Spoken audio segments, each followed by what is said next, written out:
podcast could seem offensive if your funny box is broken. Bring a thick skin to dinner. Bon appetit. You drink tea mainly for the enjoyment of it, like the taste and everything, right? I like tea too. But Martika, you say that like people don't drink tea to enjoy it. Like I'm this alien, like, oh, Brian's the only person that drinks tea to enjoy it.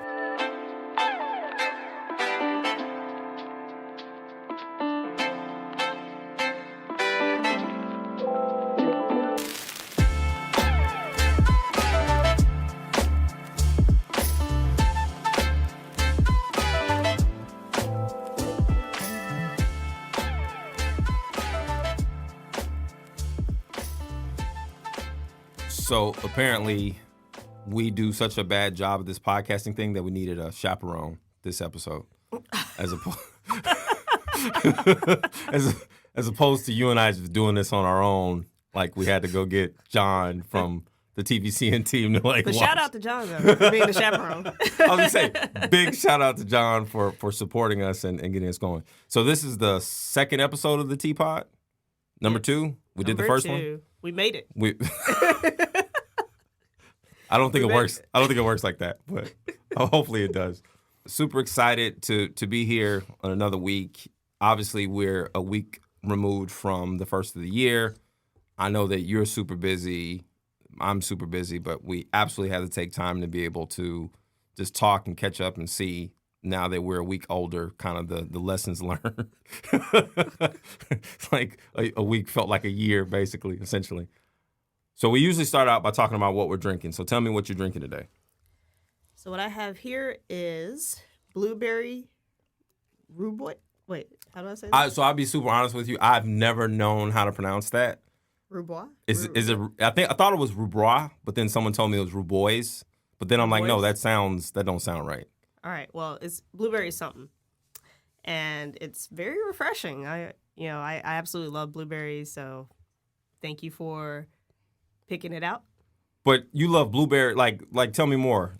Are you saying you like blueberries in your drinks, or you just a blueberry fan in general? Because the taste of blueberry and the smell of blueberry are completely different to me. Well, I've always been a fan of like blueberries, mainly in something. So it would be like blueberry pancakes. Oh yeah, blueberry pancakes, or something putting it in there. Because like eating them by themselves, while they do taste good, I think it's like a texture thing. But I do love the aroma. Like and don't listen to John. John, we control it. Don't let him interfere in the creative process. But blueberries are good, both taste and smell. But this is super strong, and I love the smell of it. I hope it has caffeine. I hope it has caffeine. Well, I was gonna say. So I specifically asked for 2 non-caffeinated teas. No, wait, hold on. So, Martika, we did the episode last week. We got 40, 50 minutes into it, and then you said your face started to twitch. Like that, like of the things that I want to happen, that's probably low on the list. Like I can think of some more things that I do not want to happen. That's super, super near where that is. So that's why I was like, let's not do the caffeine this week. So I was very intentional today, where I only had 1 piece of caffeine gum. Caffeine gum. Back in effect. Only 1 piece. Look at that. Only progress. 1 piece. It was earlier today, way earlier. So this would have been the first caffeinated drink of the day. But no, I mean that's fair. That's totally fair. But you robbed me of that, so I'll tolerate decaf. Robbed is a strong word. Strongly suggested / made an executive call. Aha! This is what we do as CEOs, right? We got to make executive decisions. So that's what I did. I made an executive decision. Fair enough. Because if you pass out, then I got to deal with it, and we got a show to do. So it's like, unless you want to sit there like Weekend at Bernie's, and I know that's a super old reference, I just lost half the audience. But I said we're gonna not do caffeine this week. So in the spirit of that, I'm doing Tumeric or Tumeric, however you pronounce it. The young lady at the barista, she said it was Tumeric. I thought it was Turmeric. I didn't want to argue with her because she's. I feel like turmeric sounds like if you're describing something like a turmeric this, a turmeric that. But turmeric, that's what I thought it sounded like. But, that's just me. So, what do you guys think? So effectively what you're saying is one sounds more elegant and the other sounds sort of rural. or country, if you want to say it that way? I mean, yes and no. I feel like turmeric sounds like an adjective. Okay. Like how it's I have no idea what emphasized. adjective means, but that's fine. Oh. We'll pretend. No, keep going. Like we'll just pretend. Like Yeah, we'll edit this in post. So it's very like that was very turmeric. Like it's almost like you're describing something, right? With the way that it's accentuated. Fair enough. Marcron, whatever the name of the bar over the boops. The Macron. The Macron. There you go. There you go. Turmeric, Macron. You say tomato, I say Macron. There you go. So one of the things that I was super excited to kind of talk about on the last episode, you and I talked about the idea that our respective companies sort of walk into a room before we do. Yeah. And after giving that some thought, let me back up. So a few things happened last week. Obviously, with it being the entry point of the year, there was just a ton of follow-up stuff that I already had scheduled. So I had calls with current customers, with potential customers, and I want to talk a little bit about kind of one of the ideas that my co-founder came up with to kind of re-engage some of those customers. But one of the things that I was curious to kind of get your insights on as it relates to sort of the flurry of activity last week was, because now everyone is trying to get to you and you're trying, you've got a ton of things that you've got to get done. How have you managed to sort of arrange your time to be most effective with those, making sure you re-engage with folks that you needed to talk to at the beginning of the year, but then also start to make the things that you have scheduled for 2024 happen, right? Like how have you managed that workflow? So I'm trying something this year that I've, had people yelling at me about to actually do. Yelling, wow. Yeah, because, sometimes I'm hard at it. But it's worked in my favor. Martika hard-headed, no. It's worked in my favor. Yeah, a little bit. A little bit. Got to be honest, a little bit. But, I'm sure you've heard of this concept of time blocking, right? And making sure that you, somebody told me about this analogy of dolphins and then there's whales, right? Like handling all of the small dolphins and then actually being able to tackle like the whale. Wow. So I am currently doing these time blocks. While full transparency, I am failing at them, but I am picking up on that, getting back on that horse and, working that out. But when you say failing, like, are you saying that you're attempting something new and not being consistent with it? Like, what does failure so look like in maybe that scenario? failing is a strong word. But yeah, I'm currently not doing as well of a job as I'd like to. That's fine. Me being the perfectionist that I am. We're not going to go there. My attitude on perfect is, as long as it's done and done no is one better is than yelling at perfect. you, hey, then that satisfies that criteria to me. But definitely time blocking is huge, where we allocate certain hours of the day to actually do follow-ups, check emails. There's this guy on Instagram that I follow that talks about how he only spends just like a small amount of time checking emails during the day so that he can actually do all of the other work that he needs to do. And just mainly just trying to manage my time effectively, start in the morning, doing follow-ups, and then I'm able to get the rest of the stuff done. I also just joined a virtual co-working group that I do on Saturday mornings. Virtual co-working. What? I don't. It's tell me more. interesting. It's interesting. I've never really been into it, but some of the individuals that started this are very successful and have won 6 and 7 figure awards. And so, and actually, one of them is a Boop customer. So I decided to go to her first virtual co-working, and essentially how they do it is they do these 2-hour sprints.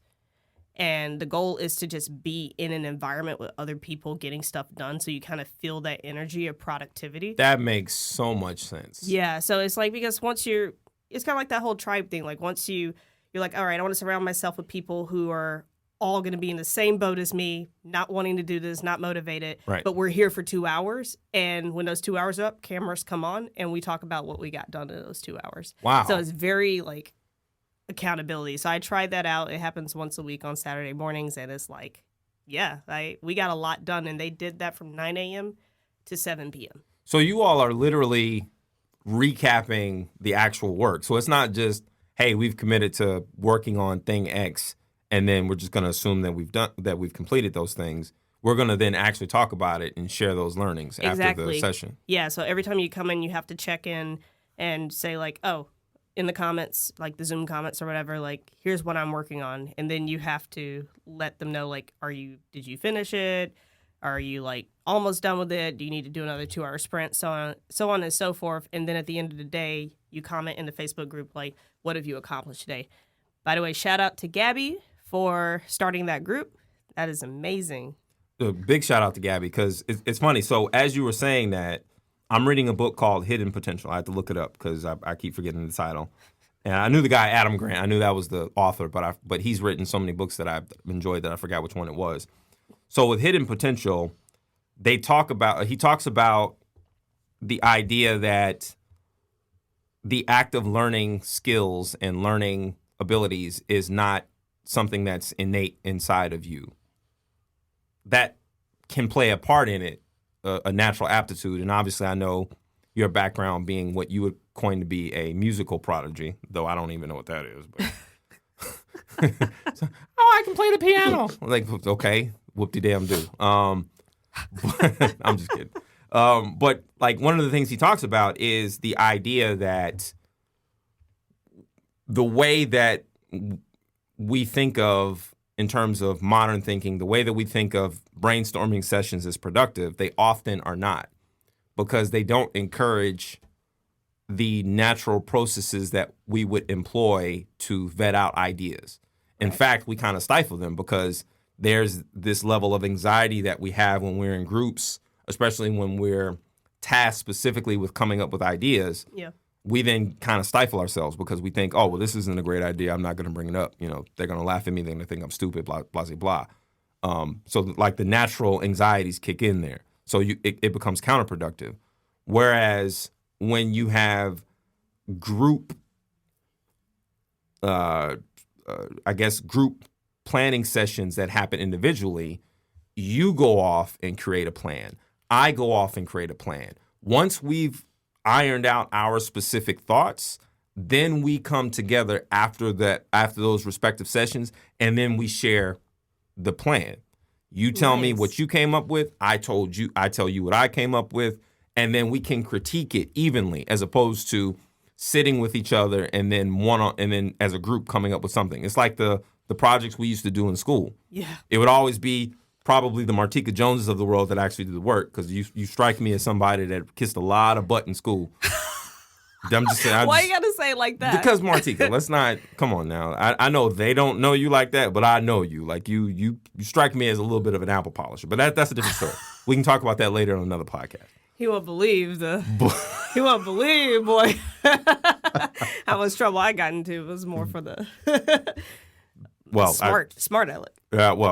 Yes, I believe. But the idea, it really is, I'm going to design an environment. Did you ever read Atomic Habits with James Clear? I have not, but that is on my list. Of reading this year? Yeah, definitely read it. And I think I have a copy if you want me to give you a copy of it. But one of the pieces that James talks about is environment design, and how, if you go into most homes, what's in the living room? What's the first thing you see when you enter their living room? In most homes. Bookcase? See, that's because you're a dork. See, you would say that. No, Martika, think about that for a little bit. In most homes, not the pedants like you and I, a couch. Yes, that's true. Oh, okay, so that's one. What will be number two? Oh man, why is this hard? Hold on. It's not. I'm not grading you, Martika. Just think about that. If there's a couch, what's in front of the couch? A TV. Okay, there we go. So you're designing. So we've collectively designed an environment that's conducive to us laying on the couch and watching TV. And then we ask ourselves, well, why do I watch so much TV? Why do I do so much vegging on the couch? Because you've designed an environment that allows you to do that. Yeah. You've incentivized yourself through the ease of comfort and convenience to sit your butt on that couch, have your libation or whatever it is, and me, tea, right? Have my tea and watch TV.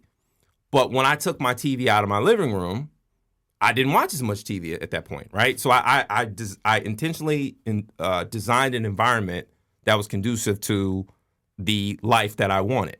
So going back to your point about intentional co-working or intentional virtual co-working, the idea is you all are designing the ideal work environment that is going to force you to get the work done. It's not about willpower or motivation. No, I'm holding myself accountable because the person across from me is holding themselves accountable. Exactly. Right?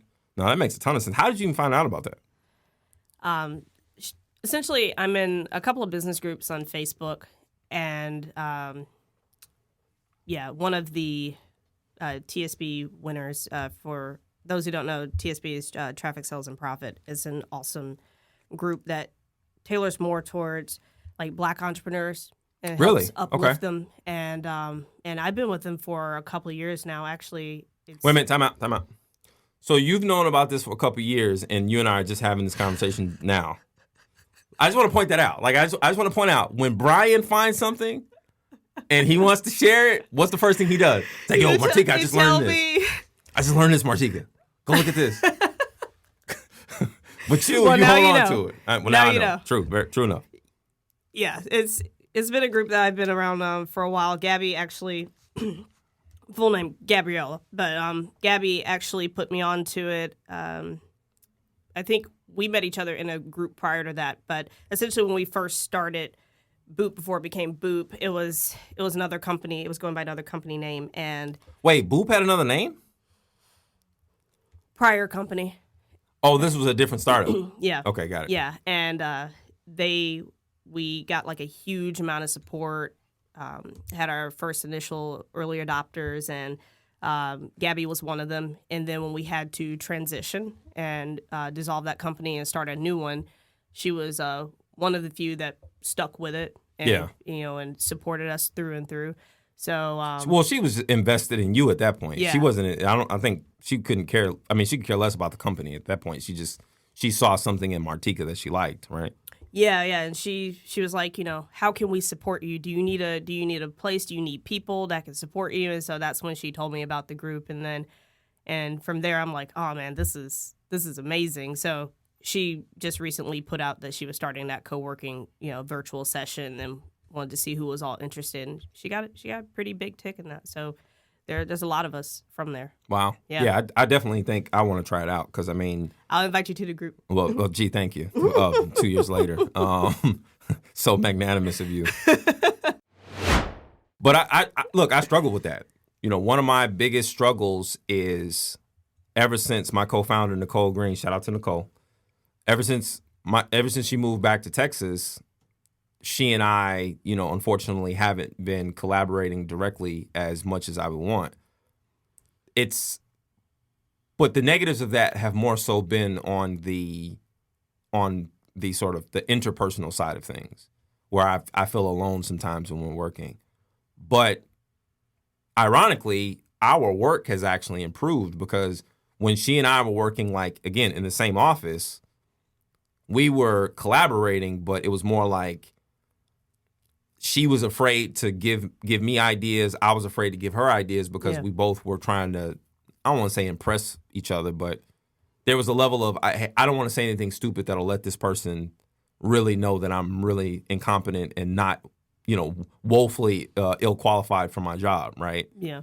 And so we kind of had that kind of going on. But then once she went off to Texas and she was working out of her office there, and then I eventually moved to Birmingham and I was working out of my place there, it was like, oh, I'm free to like just create and come up with ideas, and then I can connect with you after I've kind of fleshed out what this idea is, and then we can figure out whether or not this is something that will be mutually beneficial for the company or mutually beneficial for us both that ultimately grows the company. Well, I like that because it's like you no longer feel the pressure. There's no, I mean, you still have like your time limits, but there's no like time limit in that moment. You could really let like creative freedom, Right. happen. I think that's what people need. A lot of people just need the space, Yeah. And I even see that, even with my husband, like he's an artist by trade and phenomenal designer, but it is like if he's given like these deadlines or these timelines where he has to answer like in the moment, where like even me, we're just like like can you give us a couple of hours and let us think about it, and then like we come back to it, and and usually that's where the best ideas happen, is when you don't feel a lot of pressure. But so you bring up a really interesting point that I've been super curious about. So the idea that under the same roof you have two creative people, right? Mm-hmm. Your husband and yourself. Are there ever times where the work bleeds into? I mean, I already know the answer to this, but what happens in those times where the work bleeds into the marriage? Like when the work kind of like we have to get this done, irrespective of your feelings or kind of your ideas on these things, and from both parties. Oh man, work bleeds into the marriage all the time, and it's just a constant, going in and like having to pull ourselves back out, and it's just a constant day of like just checking ourselves. Mm-hmm. It really is. I think that's the hardest part, and I also talked about this in my podcast interview with Dr. White. Shout out to Dr. White. Shout out to Dr. White over at UT. Yes, yeah, and so I talked about it on her podcast. Essentially, it was actually all about how to. Oh, and Dr. White, I like the fact that you invite Martika to your podcast, but you don't invite me. I'm not bitter. Oh, I love you to death. You're one of my favorite mentors, but just remember, got my eye on you. But yeah, we talked about the title of it was How to Build a Business with Your Significant Other.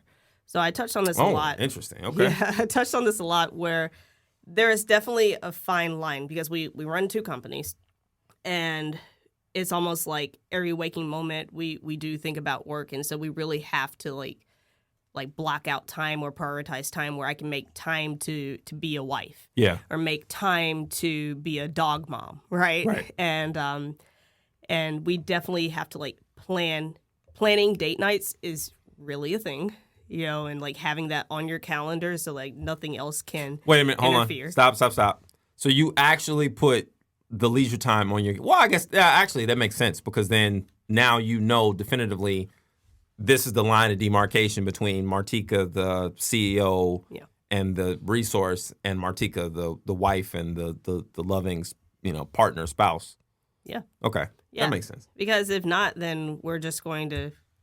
it all bleeds together. Bleeds through, and so it'll be like trying to have like normal conversations, and sometimes like we'll feel some type of way about one thing, and then it'll be miscommunicated because it was really like something on the personal level, like things like that. Yeah, but you'll use work to kind of be like, oh, well, you didn't do this. It doesn't mix right. But I feel like a lot of that has been alleviated. Especially in the past like year or so, because we establish roles and we do plan like leisure time and things like that. And I feel like that's made this easier so that we can be like, okay, at this time we're business partners, at this time we're a husband and wife, but we can still like talk about business, but just making sure we try to draw the line. But it is constant blurring and then just having to like draw the line again. Well, I mean, that if you want to extend that metaphor out, right? Like that's building a startup. It's constant, shifting of priorities and shifting of needs. I think the one constant though probably is that, this is a person that you have love for and that you are in love with. You can always start from center with that and say, okay, let's put this project down for a second. Yeah. Let's just go hang out. Let's just be us right now, and then we can kind of get back to the technical stuff. Yeah, it's interesting because obviously my co-founder, she's married and her husband is not in our field, so I don't think there's a lot of collaboration that they have in that sense. But I think when you have a co-founder, it's almost like a work marriage. Yes. Where the idea is our success is intertwined to a point where it ain't just about a 9 to 5, right? We're not going to just be working 9 to 5 hours. And so just thinking back to sort of the idea that once Nicole went off to Texas, our collaboration improved. I guess that's probably not the best way to put that. I think it wasn't that our collaboration improved. It was, again, we started to trust each other's judgments a little better because now we had to pull back from us being on top. Well, I was going to say on top of each other. That sounds crazy. Sounds nuts. Just constantly in each other's bubble. There you go. Right. Yes. Thank you. The bubble theory. So once we kind of got out of each other's bubble, it was like, okay, you're really good at this. I'm really good at this. Now we can kind of put these things together. And look, we talked earlier about, the new year and kind of doing all these follow-ups. Nicole had a really just ingenious plan to re-engage some of our what we call warm leads, right? Mm-hmm. Leads that, we built relationships with over last year, but maybe we hadn't talked to them in a while. And, one of the things she came up with was, hey, we're building out a content strategy and we're building out a content list for the year. Rather than us just saying what we should talk about, let's actually crowdsource it. Let's work with the people that are in the trenches, the bankers and the folks that are working at the places that we want to bring on as customers. Let's put their voice out there. Let's highlight them because ultimately we could say whatever we want. But if our thesis for Allison is we want to make community banking great and we want to make community banks great, let's let the people that actually work at these financial institutions, let's let them talk. And she just came up with a really ingenious plan to do that. And so we've been building content around the challenges that these people are solving every day. And I'll give her credit, right? Like she's the one that said this would be a great way to do this because my thought was, look, let's just email folks and say, hey, let's get on a meeting. Let's see how you're doing. Please buy my software, that kind of thing. Very straight to the point. Exactly. I don't waste time, Martika. I'm trying to be efficient. But it was and I don't mean to paint it as, because I even think you were there when she and I were on the phone when we were talking about it. I don't want to paint this as some situation where she doesn't have great ideas. She always has really good ideas. But this was an idea I was like, wow, it was just so ingenious that I was like, how did I not think about this? Not to say that I think about, wow, that sounds horrible too. I was like, man, this is a really good damn idea. And, these are the moments that I cherish the most because obviously, there are a lot of ups and downs with any startup. Yeah. But these are the moments that I cherish the most because now we have a really good idea to go on. And it immediately paid dividends, right? We got a ton of responses from potential customers who are like, yeah, we would love to collaborate on some media and putting some messaging out there. Because at the end of the day, their voice matters. And the fact that we give them a platform to do that then only amplifies our voice because we're now seen as a nurturer. I think last episode you used the word relationship nurturer.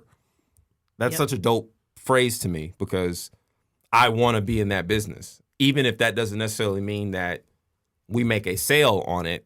I still want to I want to have the impression of we want to make sure we're highlighting something that's important to the other party. If that makes sense. Yeah, that makes a ton of sense. I know it got rambly there because once I got hung up on that whole Nicole compliment thing, I was like, oof, I don't know how that's going to sound, but I got a ton of respect and love for her, Nicole. She's been amazing. Dude, shout out to Nicole. Brian just gave you your flowers. I was going to say, obviously, she's a friend of yours, too, so you definitely know how amazing she is. So. Oh, my gosh, yes. I mean, we're all in the business of nurturing our relationships. Right. And, of course, that takes time. Yeah. But when their voices... Time and effort, though. Time and intentionality, Yeah, because you have to be very intentional. You can't just, say or do anything. But I feel like when it comes to just relationship building in general, and I'm sure with your warm leads, you know everything about them, right? Or at least you try to. Yeah, you try to profile them in a way that allows you to speak intelligently to their desires and what matters to them. I think is the way that I would put that. So empathy, if our listeners, if you guys haven't already read the book, Never Split the Difference. Wonderful book. It's beautiful book. Empathy on steroids. to say, let's put it mildly, yeah. Shout out to Chris Voss. Shout out to Chris Voss. No, well, actually, you know what? So do you remember how I came across that book? I don't think I recall. So, quick story. So, talked about it last week. My company, Allison, was in Techstars Miami. We were part of the inaugural cohort. So there were 11 other companies that went through the program, and the executive director, Andres Barato, just super smart guy, amazingly empathetic when it comes to startups, and more importantly, when it comes to investors that invest in startups. Right, like he really understands that investor brain.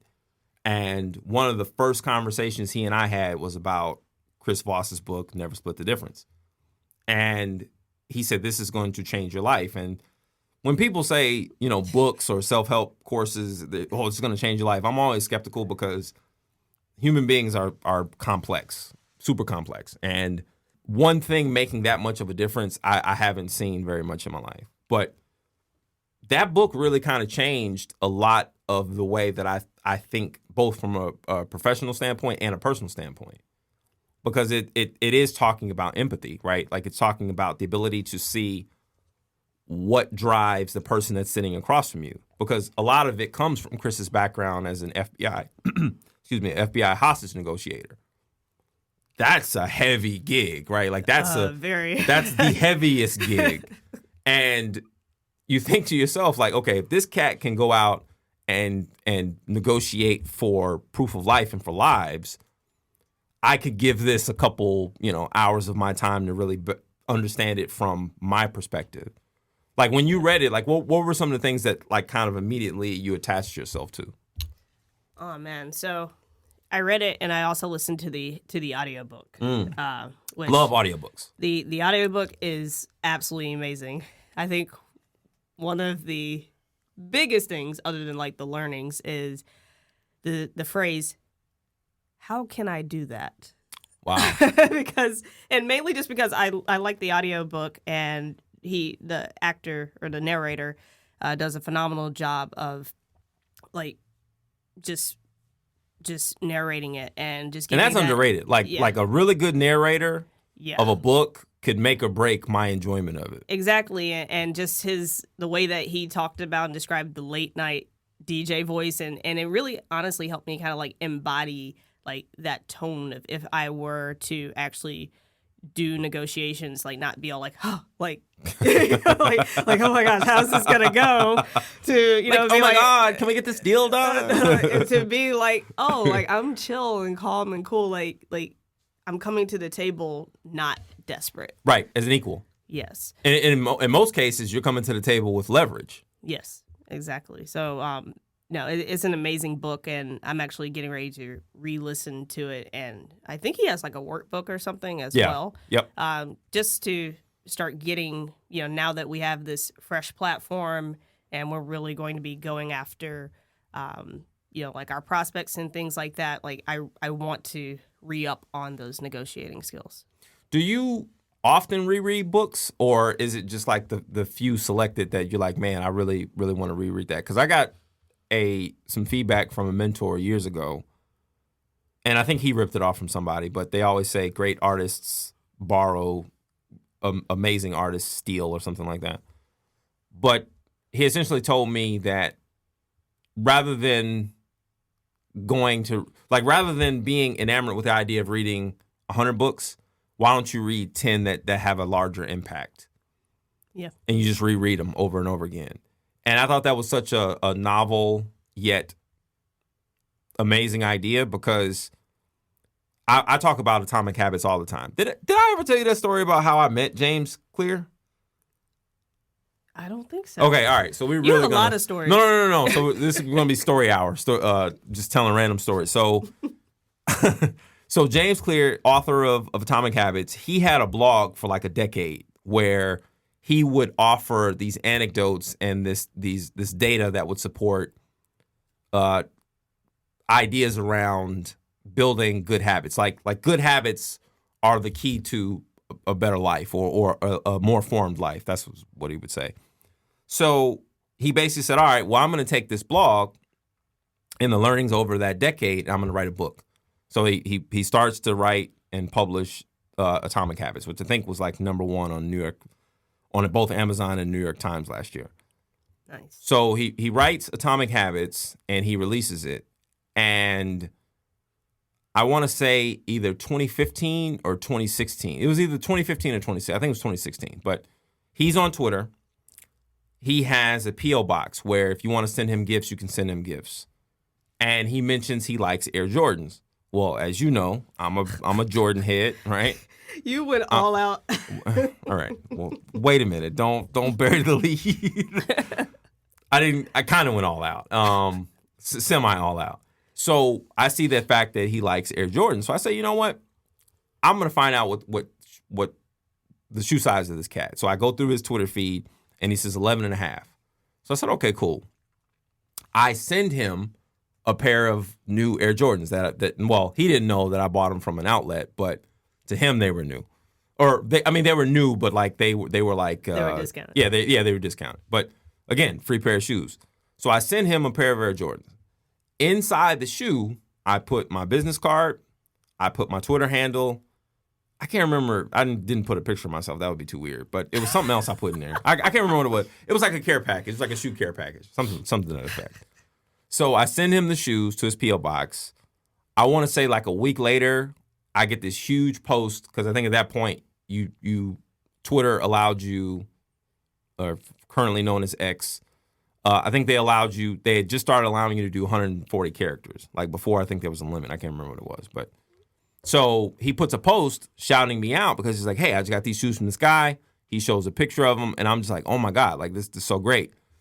Cut to a week after that, I get a package at my house. And I was like, what the hell is all this? And it was copies of Atomic Habits. So like I had it was like 20 copies of Atomic Habits he sent me. And he put a little note saying, hey, thanks for the shoes. Be one of the first to read Atomic Habits. I was like, oh man, this is amazing. So like I read it like right then and there. And wow. the ideas around making these small incremental changes over time that don't disrupt your life enough to where you don't like them can make such a larger difference on a larger time frame. It allowed me to look at things less day to day and more month, year, quarter kind of thing. Where it's like, okay, expand out your timeline so then any singular day is not a make or break for you. Yeah. Right? If you don't get everything done on Tuesday, the world's not going to collapse because Wednesday, Thursday, Friday is there. And so now you can step back a little bit and see your progress over a long enough clip. And yeah, it was just amazing to me. And so I try to at least once a year reread Atomic Habits. But like you, I love audiobooks. So I'll usually have it queued up on my audiobook I'll read or listen to maybe 4 or 5 audiobooks and then I'll go back to Atomic Habits. Yeah. Right. And then circle back to Never Split the Difference because I'm going to reread that here pretty shortly. But it illustrated to me that the feedback that I got years ago, it illustrated to me why it's important to reread text because sometimes you forget stuff, right? We're not perfect. We don't have, memories that can recall every single thing. And sometimes it just feels good to have a refresher. Exactly. But the other side of that is I'm somebody that when I buy a new book, I want to read it. So it's like, damn, I don't have enough time to reread stuff. Well, excuse me. I haven't created a plan to cogently reread the text that I really like while also integrating that into newer books. Because I don't want to get to the point where I'm only reading the things that I've read before. Because then I feel like, how do you then assimilate new information if you're only reading the same stuff? Does that make sense? Exactly. It does make sense. I'm actually paused right now on how to win friends and influence people. Woo! That's a big one. Dale Carnegie. You never thought about taking a Carnegie course? Or did you even know they had courses? I knew they did because I've met two of the guys from Dale Carnegie, and I've thought about it. They're trying to sell you the the franchise package. You can be a Dale Carnegie rep in Tampa. Oh man, yeah, it's it's started out so far so good, but Yeah. But I paused on it, and then that's the only crappy thing is like once you pause on it, then you like start doing other stuff, and you're like, oh, I gotta get back to it. And I know some people can like work or do busy work and listen to audiobooks, but I feel like if I'm gonna listen to it, I want to give it like Exactly. my all. Like I need to like lay on the couch and just like, internalize it. Yeah, I can't. Like if I'm gonna if I'm going to say I'm gonna spend the next hour listening to an audiobook, I'm going to listen to the audiobook. Yeah. Literally. Like, I'm going to go lay down, I'm going to close my eyes, and I'm just going to listen. That's why the narrator's voice can make or break the experience for me, because that's all I'm doing. That's all I'm doing. That's all I have. It's not background noise. Exactly. Yeah, there's not an opportunity for my subconscious or even my conscious mind to interpret the tonality or the vocal timbre of the person I'm listening to. Yeah. Like, the voice is there. There is no... That's it. Right? There's no get out of jail free card there, right? No, that makes a ton of sense. Wow. Yeah, so definitely in my efforts to continue blocking my days out, I need to make a block for audiobooks. What is that like? What does the process of time blocking look like? Like how does one get into it if they were trying to try it? Well, first kind of calculate what you do already every single day and come to terms with how long you do those particular things. So, if you realize that you're constantly like checking your email, and I'm pretty sure now your phones are able to, I'm pretty sure your especially iPhones are able to tell on you now when it comes to screen time. So you could probably calculate just from that. Mine does, and I get so mad at it. It'll tell on you. It'll tell on you. It's never. Like, this goes to show you how intelligent I am. Like, it's never a point where I sit there and say, well, Brian, you were the one that was on your phone for these ungodly amount of hours. Why are you upset at the phone for telling you what you did? Yeah, so that's one way, understanding like what you're doing, how long do you spend on it, and is it efficient? Yeah. Right. And if you condensed it into a time block, and just looked at that schedule and did that work for you? Yeah. And you would just practice like, oh, did that 2-hour time block for X work for me and achieve Y? Right. And if it doesn't, then you tweak it. So you're just adjusting it, because sometimes it's not realistic, especially things come up and then you have to like, dial it back. Or you're like, oh, I'm only gonna be able to do this, or push it back around. I'm also looking to experiment with ChatGPT. Ooh, there we go. Now we're having a conversation. Essentially, in that group or in the TSP group, Gabby actually asked the question of what ChatGPT prompts have you used that just changed the game for your business.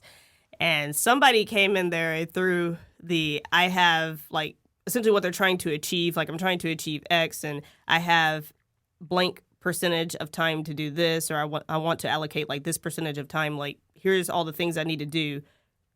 Tell me how much time I need to allocate for everything to essentially get to the money. Wow. And this person threw it out, and people were just like, yo, the way that your brain thinks is magical, because I screenshotted everything. I was like, yep, I gotta try it out. And so I'm thinking that I may use that prompt, and I'm happy to share it with you after this. I would say that now. And we'll let you guys know how it goes, and if you absolutely want it, you can, reach out to us. For a nominal fee. But hey, don't be giving away the can't give away the freebies. Yeah, I'm saying don't give it all the way for free. I love that. Again, you look, Martika, you know me. When it comes to prompts, like I don't want to admit this out loud, because then it sounds like I'm more enamored with the prompt than I am the result. But yeah, like the idea that you can put together a prompt. So I told you a while ago that I've set up a thread within our GPT, the Allison GPT, for our blogs. We still give it the input, but it spits it back out in a format that we can instantly just copy and paste it into our Medium post mechanism, and then instantly post a blog. So in my mind, I'm like, how can I make this so convenient that when Nicole and I have ideas, we can get them out quickly? Right. And so I built a prompt to do that. For whatever reason, GPT-4 basically said, all right, I'm not going to create a 2,000 word post from you. You remember that? Rubra said that. It was like, I'm not going to do this for mad. you. And I was like, well, damn. I was like, well, I mean, what good are you if I'm asking you to do something you don't want to do it? It's like, oh, it's beyond my capabilities.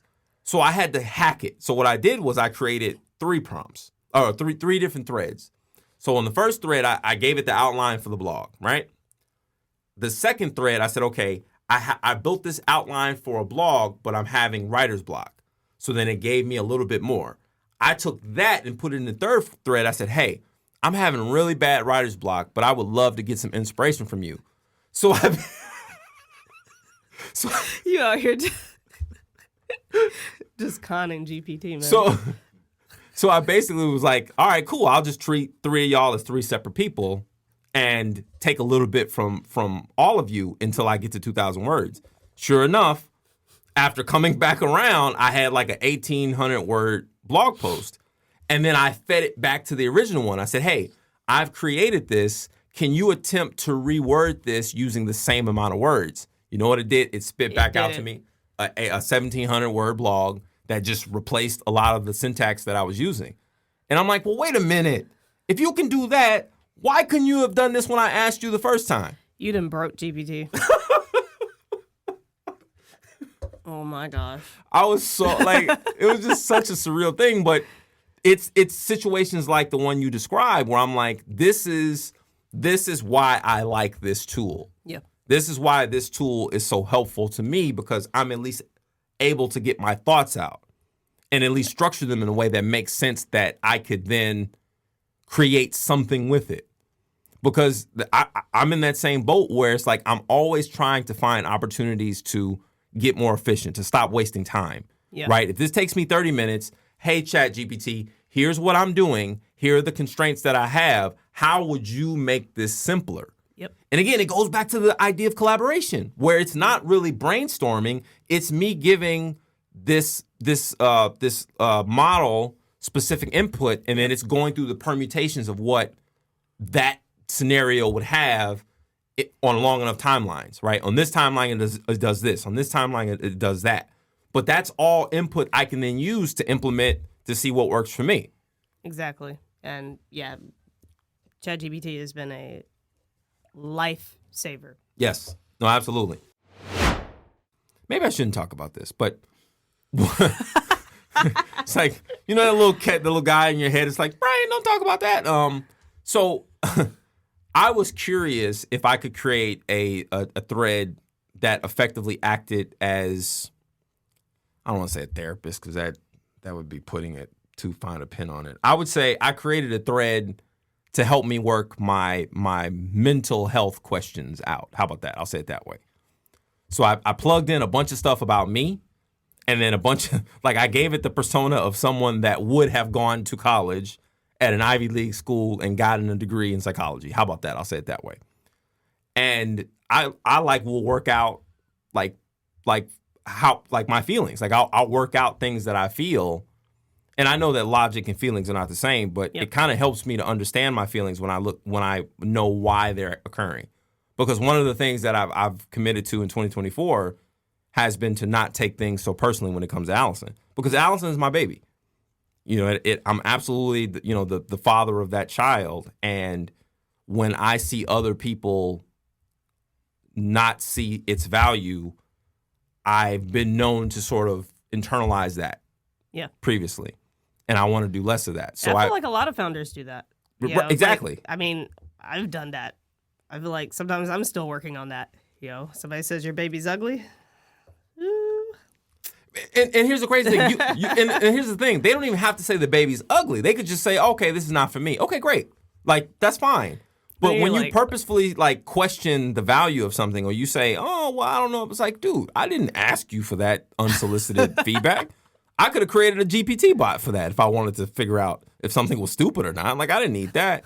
But it's like situations like that where I learn more about myself by creating prompts and engineering prompts that help me understand just like humanity. Like the irony of it is it's technology that's helping me become more human. And I know that sounds super bizarre. That's interesting. I mean, in its own ways, it's like I mean, it's learning from us anyway, right? Is trying to learn like empathy, or at least teach you what it knows when it comes to like empathy and all of that stuff. And I mean, I think it's interesting because I don't know, or I forget the terminology, but it's like when you're exercising like your mental, it's like, I can't think of it. It's not cognitive exercises, but it's somewhere in that realm. I mean, it's like purposeful. Are you saying like purposeful? Geez, now I don't even know how to say it.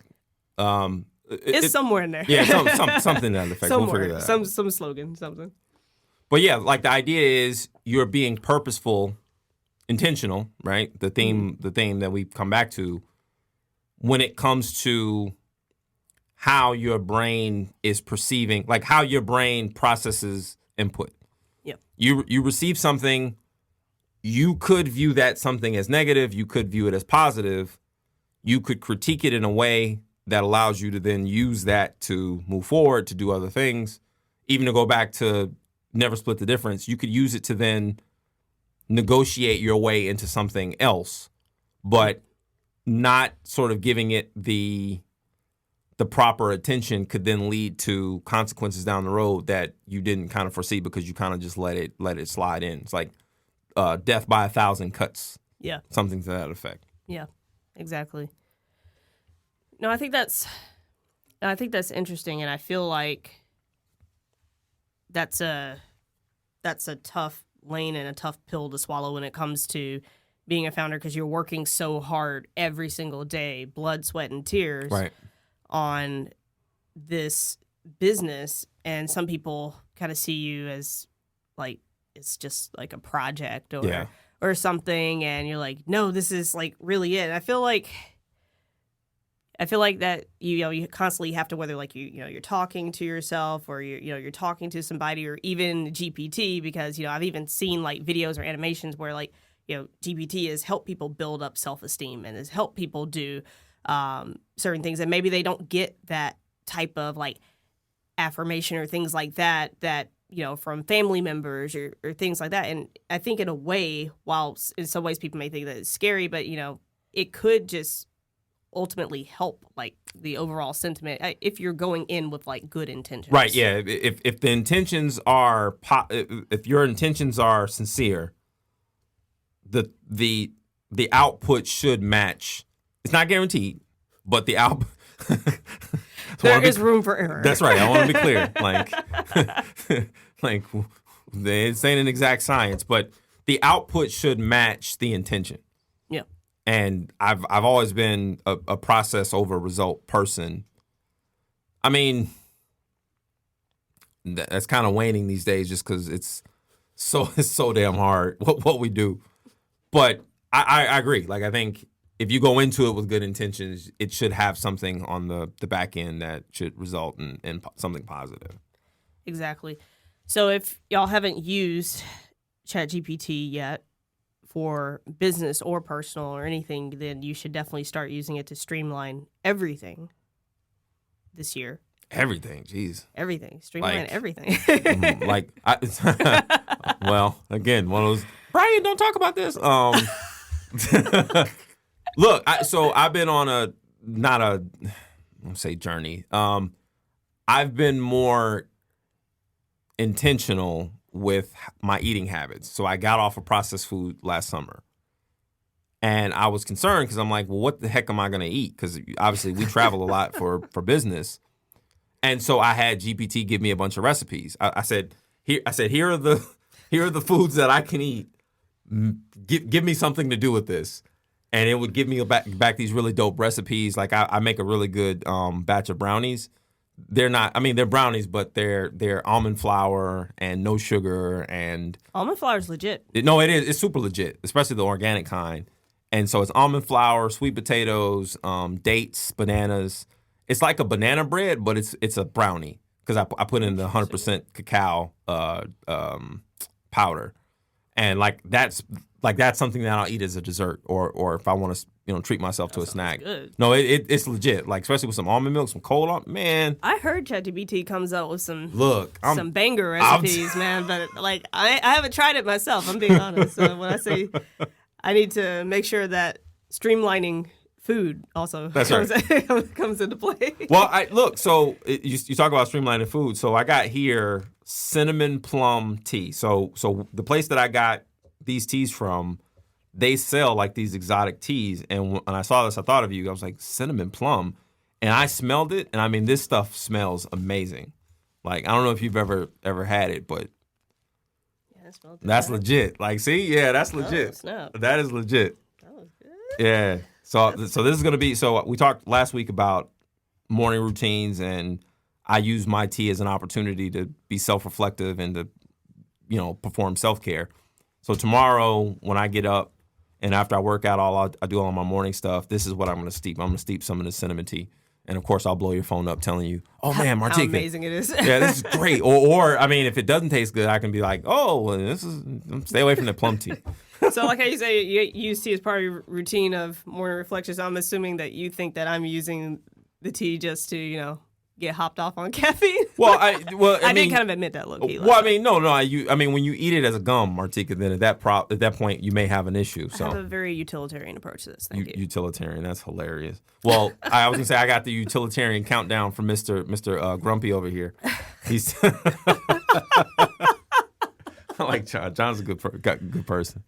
No, but so let's give a big shout out to TBCN as always for helping us out. Thank you. If you've never been to their studio at former University Mall, Rhythm, as they call it now, come check them out. They're a huge part of this community, and I'm infinitely grateful because when I was a kid, I didn't have things like this to go leverage.